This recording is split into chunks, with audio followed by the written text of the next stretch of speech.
Right, I don't know the correct term for what you call these, but I refer to them as swags that go on the side of each bodice. But I have this pattern piece and they call it a peplum.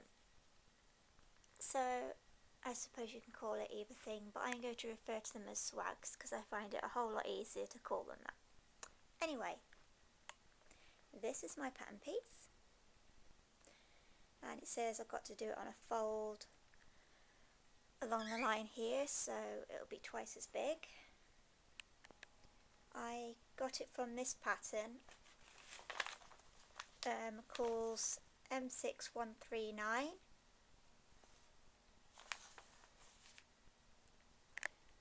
Some costumes have actually come in handy. If you can take certain parts of each one, then it all helps. This is my practice piece for my swag,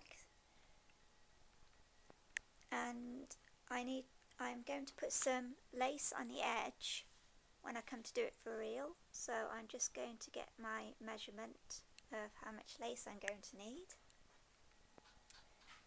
Okay, you do this measuring by first of all folding your swag in half, and then taking a measurement from this point all the way around to here, and then doubling that measurement, because bearing in mind you've only measured halfway.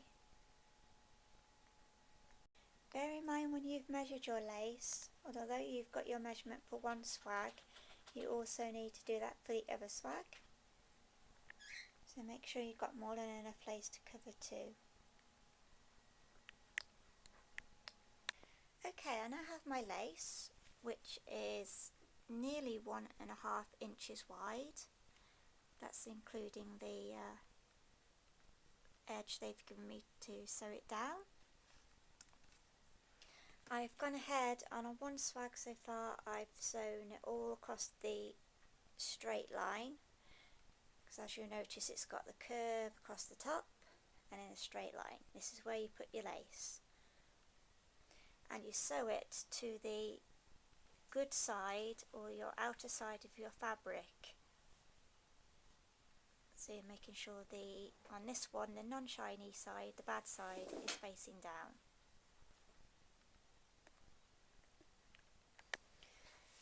Now, as I said, I've used the same fabric to line my swags with, because I'm going to be putting some stiff net in afterwards. And so basically I've got another swag here, and I've got the good side, which is shiny side, facing down. Just put good side to good side, and next I'm just going to pin that in place, and then I'm going to sew it right the way across. So then when I turn it the right way out, it'll look something like that, but I'll show you after. Okay, I've now sewn the edges down, so it's ready to turn out the right way. I'm going to give it a press with the iron first, before I proceed to the next stage. Okay, it's now had a good press with the iron, all the way along.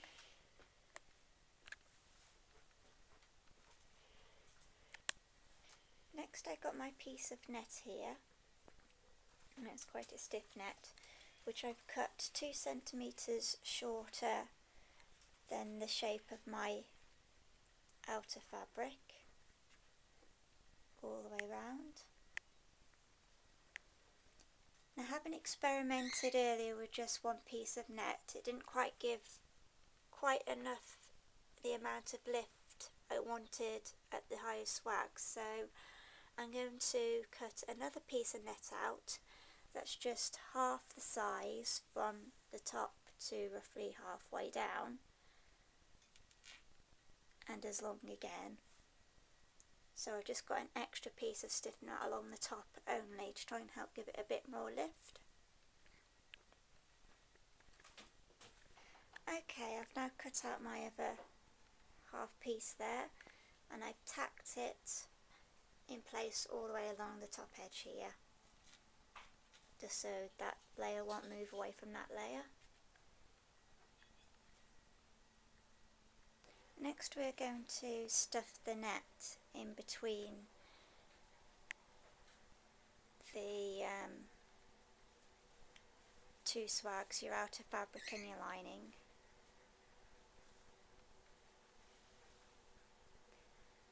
This is why you don't want to have it the same size, because in a moment we're going to be gathering this edge and it would be too much to gather the two edges and all the net as well. Okay, next thing to do is to sew your net down to 1/2 the swag, starting from one corner all the way around.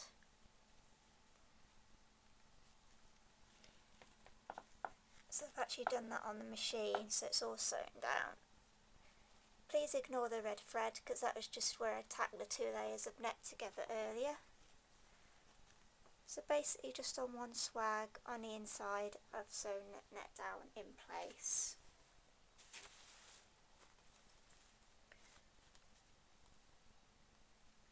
Like so. The next thing to do, sorry I've already run ahead and done this and forgot to film,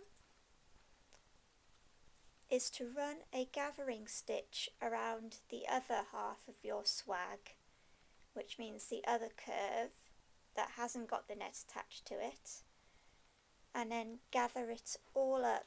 Now I've had to gather it quite tight on mine, so ideally I really could have done with maybe reducing the length of the swag a bit so the gathers wouldn't be so tight, but I really cannot be bothered to do it again, so I'm leaving it.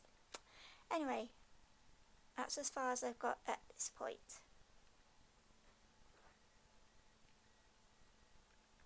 Next I'm going to take some bias tape. I'm not fussy about the colour of it because it won't be seen. But basically I'm going to start at one end and make sure to turn a piece inwards so you get a nice neat edge, and start roughly here where the seam line is for your lace. Make sure you have the good side facing you, so you can see this is the shiny side. And I'll be pinning it and sewing it roughly where the gathering stitch line is, thereabouts. It'd be quite fiddly to do, as I said, if my gathers quite tight as well, which means extra fiddliness, but basically you do it all the way along to the end of the swag and then turn your bias in again at the end for a neat edge. Okay, my bias strip has now been sewn all the way along like so. Now we need to take our bodice, and you can see we've already done one here. Basically next we're going to take the strip and just pin it in place and then hand sew it to the top, to this lining of the bodice, all the way along, right the way through to the equal distance the other side. And I say that because we've started this one about 2 inches in from the point, and then you have to take into consideration where your other one finished, which was nearly 2 inches from that last end seam there. So you want your swags to look equal each side, so make sure you start it in the same place there as you started here, and you finish in the same place over there as you finished here. Otherwise it'll look very odd. Okay, now when you're doing your pleating, the idea is to put your pleats in so that it actually fits into this bias strip. So you might have to adjust the how big your pleats are, check now and again to see if it's going to fit in that space, and when you're happy with your pleats, then we're going to hand sew the top of the pleats into the top of the bias like we did on the first one.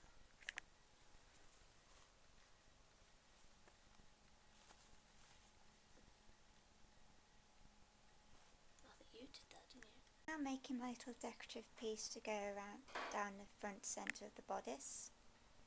I'm using these glass check beads. I've now finished adding my decoration. basically just sewn it and catched it to do it underneath. Also added a little ribbon to the top of my bodice. And apart from adding some more crystals, this is mainly my finished bodice.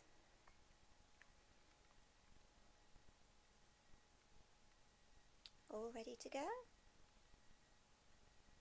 For my black neck choker, I bought this really nice broderie anglaise lace, which is approximately 2 centimetres wide. First of all, I had to have a measurement round the neck. I then turn the ends inwards, which you can just see.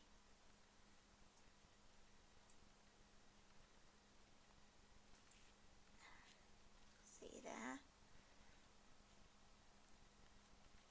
You might see it better on this one. So we just have that, and I just sewed it down. I then sewed on these little press studs, so when it goes around the neck, that just snaps onto that bit in place around the back. So basically then you have your neck choker. And next, of course, I'm going to be covering it in some crystals. So I'll be having lots of fun with that, so it's all nice and sparkly afterwards. Now to add the final finishing touches to my collar, I've bought these 3mm SS10 jet black Swarovski flat back crystals. And again, I just used the hot fix tool just to glue them on.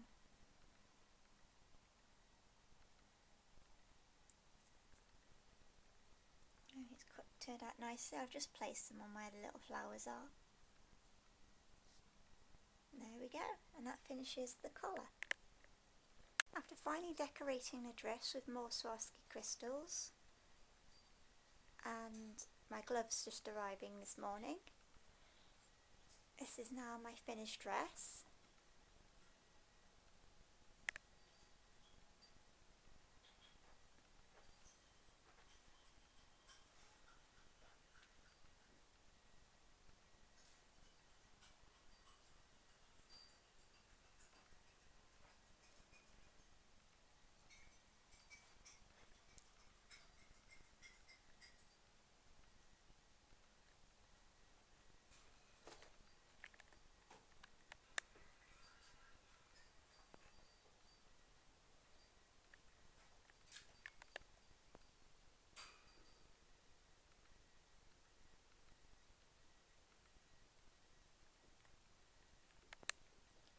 And here we have the back with a nice blue ribbon.